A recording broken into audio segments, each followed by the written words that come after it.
In January 2026, something unusual happened.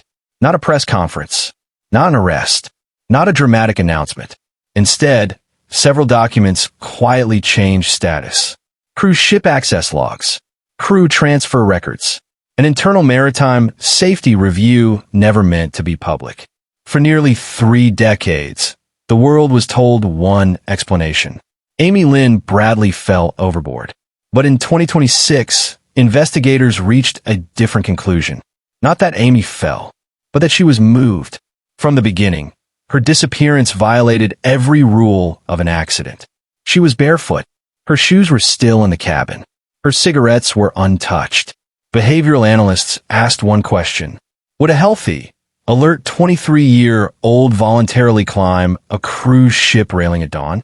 The answer was unanimous. Amy vanished during a narrow window when crew activity peaked. Shift changes, corridor cleaning, restricted areas briefly opening. A window only staff would understand.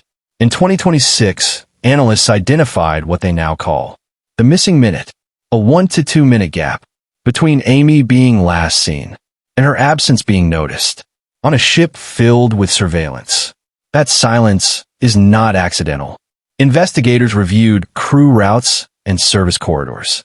They found brief moments when staff could move someone without appearing on passenger cameras. Crew logs from the same voyage show unscheduled movement during that exact window. Not errors, deviations. Then came the sightings. Reports of Amy alive after her disappearance.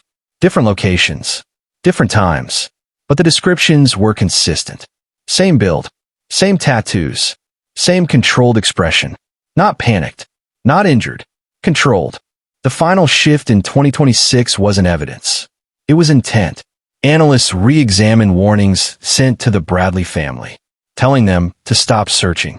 For years, they were seen as threats. In 2026, investigators asked a different question. What if the warnings weren't to silence the family, but to prevent Amy from being moved again? A pattern emerged. When public pressure increased, sightings stopped. When attention faded, they resumed. Somewhere else. That pattern suggests control, not coincidence. If Amy was moved off the ship, it was not random. Someone knew the timing. Someone knew the access points. Someone knew how to leave silence behind. Amy Lynn Bradley did not vanish into the ocean. She vanished into a system that understood movement and secrecy. And systems don't disappear people by accident. They do it on purpose.